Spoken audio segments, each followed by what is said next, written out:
Eh bien, bonjour, bienvenue à notre nouvelle capsule aquarelle. Suite à nos exercices d'exploration, là, je vous présente des petits projets qu'on va faire d'ici le temps des fêtes. Ce ne sont pas des projets très compliqués, ce sont des projets qui sont plutôt répétitifs et puis où on va surtout travailler notre agilité puis notre technique au niveau de l'application de la peinture avec notre pinceau. Ces exercices-là, ces projets-là, ça s'appelle de la peinture négative ou peinture par espace négatif. Avant d'expliquer c'est quoi, je vais vous expliquer qu'est-ce que c'est que des espaces positifs versus des espaces négatifs.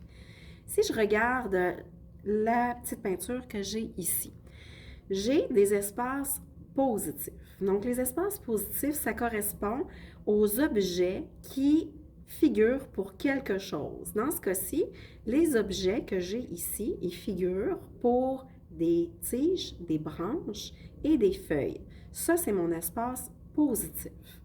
Maintenant, l'espace négatif, c'est l'espace qui ne figure pour rien. C'est celui que j'ai autour de mes feuilles, de mes branches et de mes tiges. Donc, ce qu'on va faire, en gros, si j'essaie de résumer qu'est-ce que c'est que la peinture négative, si j'utilise celle-ci, ça va être plus facile, c'est que je vais commencer par faire un lavis très pâle sur toute la surface pour ensuite aller dessiner des feuilles, des tiges, une première série de feuilles et de tiges au crayon de plomb. Par la suite, j'applique la peinture partout, mais à l'extérieur de mes feuilles.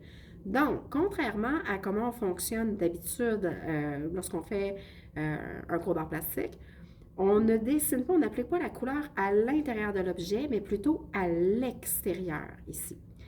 Là, c'est de l'aquarelle.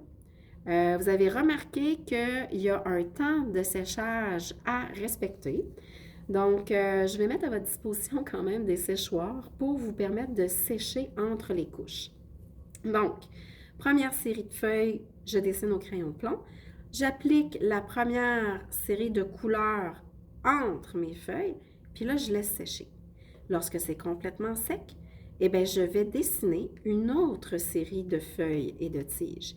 Et encore une fois, j'applique la même technique. J'applique de la couleur à l'extérieur de mes deux séries que j'ai dessinées. Encore une fois, je laisse sécher mon travail. Lorsqu'il est sec, je dessine une troisième série de feuilles sur mon œuvre. Et encore une fois, j'applique de la couleur dans les espaces négatifs seulement, ce qui va en rester. Donc, ce que ça va donner comme effet, cette peinture négative-là, c'est un espèce d'effet de superposition. Et puis, plus on s'en va vers les couches inférieures, plus elles sont loin de nous, plus elles sont ombragées, ce qui est tout à fait logique. Donc, c'est la technique que j'ai utilisée ici.